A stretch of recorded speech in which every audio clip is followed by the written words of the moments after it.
မိခင်စကားနားထောင်ကနာရီရက်လေဖြစ်နေပေမဲ့လက်ခံထားတဲ့ရှိုးပွဲတွေမဖြတ်ပဲဖျော်ဖြေသွားမဲ့အင်ချစ်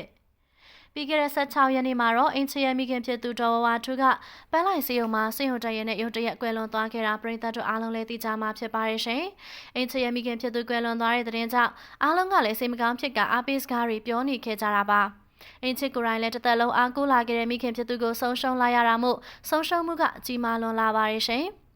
အခုလိုဖြေမစဲနိုင်အောင်ခံစားနေရတဲ့အချိန်မှာအင်ချစ်ကရှိုးပွဲတစ်ပွဲမှာဖျော်ဖြေသွားမှာဖြစ်တယ်လို့ကြေညာလာခဲ့ပါတယ်။အင်ချစ်က19ရက်နေ့နဲ့21ရက်နေ့မှာကျင်းပမယ့်ရှိုးပွဲမှာဖျော်ဖြေမယ်လို့ဆုံးဖြတ်ထားကြောင်းအသိပေးလာခဲ့တာပါ။ဖျော်ဖြေမယ့်ရက်တွေကရက်တောင်မလဲသေးတဲ့ရက်တွေဖြစ်တာမို့တချို့ကလည်းအင်ချစ်ကိုစီးပွားရေးတောင်းကျတယ်လို့ထင်ကြမှာပါ။တကယ်တော့အင်ချစ်ကမိခင်ဖြစ်သူရဲ့ဆန္ဒကိုဖြည့်ဆည်းပေးချင်လို့သာစိတ်ထဲမှာခံစားနေရတာတွေကိုစုပ်ကိုင်းကရှိုးပွဲကိုဖျော်ဖြေပေးမှာဖြစ်ပါတယ်။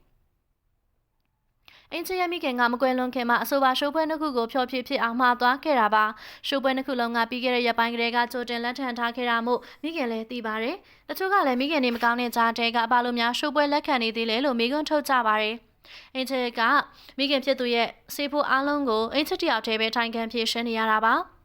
မာပြတ်သူဂျူနီယာချစ်ကောင်လည်းရသလောက်ရှာရဲဆိုပေမဲ့ပမာဏများများရအောင်အင်ချစ်ကရှိုးပွဲတွေစတိုက်ဖျော်ဖြေနေရတာဖြစ်ပါတယ်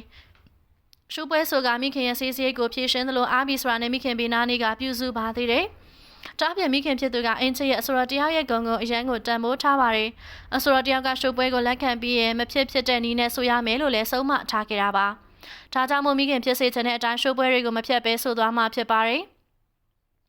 အင်ချစ်ကမိခင်ဖြစ်သူအပေါ်မှာသမီးတယောက်ရဲ့တာဝန်ကိုအပြည့်အဝကိုကျေပွန်ခဲ့ပါတယ်။အသက်အရွယ်ရအိမ်အောင်ပြုခဲ့ပေမဲ့လို့လည်းခင်မွန်းရှိရာနိုင်ငံခြားမှာတော့အတူလိုက်မနေဘဲနဲ့မိခင်ဘေးနားမှာသာဆက်နေခဲ့တာပါ။စနီကောင်းတာဝန်ကိုမကျေပွန်မဲ့သမီးတယောက်ရဲ့တာဝန်ကျေပွန်အောင်စူးစမ်းခဲ့တာပဲဖြစ်ပါတယ်။ဒါပြင်သမီးလေးကိုလည်းထိုင်းမှာသာမူချိုထားကသူမကမြန်မာနိုင်ငံမှာမိခင်အတွက်ရုန်းကန်နေခဲ့တာပါ။အင်ချစ်တယောက်မိခင်အပေါ်မှာတာဝန်ကျေပွန်နေဆိုတာအနုပညာရှင်ချင်းကကောင်းကောင်းကြီးကိုသိကြပါတယ်။အင်ချစ်တို့ကမိခင်ဖြစ်သူမှာအသေးကင်စာဖြစ်နေပြီးဆိုတာကိုသိလိုက်ကြတဲ့ကဘီနာကနေတစ်ချက်တောင်မခွာဘဲမိနစ်တိုင်းစက္ကန့်တိုင်းကိုတန်ဖိုးထားပါတယ်။ဒါပြင်သူမတို့ပေါ်မှာအနစ်နာခံပေးထားခဲ့တဲ့မိခင်ဖြစ်သူရဲ့အနစ်နာခံပေးမှုတွေကိုတချင်းတစ်ပုတ်နဲ့ဂုဏ်ပြုထားခဲ့ပါသေးတယ်။အင်ချစ်ကဆေးရှိမှတချင်းဆိုပြီးဆိုရင်မိခင်ဖြစ်သူကစနောက်ကနေမျက်ရည်ရေးချကသမီးအတွက်ဂုဏ်ယူနေခဲ့ရတာလည်းဖြစ်ပါတယ်။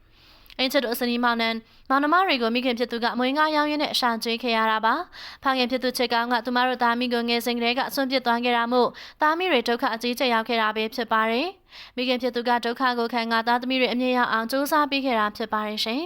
။အင်ချစ်ရဲ့မိခင်ကွယ်လွန်သွားတဲ့ပုံမှာအားပေးစကားလေးတွေ comment မှာသွားခဲ့ကြပါအောင်ရှင်။အခုလိုနာတော်တာဆင်အားပေးခဲ့ကြတဲ့အတွက်ပရိသတ်တွေအားလုံးကိုကျေးဇူးထူးပဲတင်ရှိလိုက်ပါရရှင်။ပရိသတ်များကိုစိတ်နှပြရှင်လန်းချမ်းမြေ့ကြပါစေရှင်။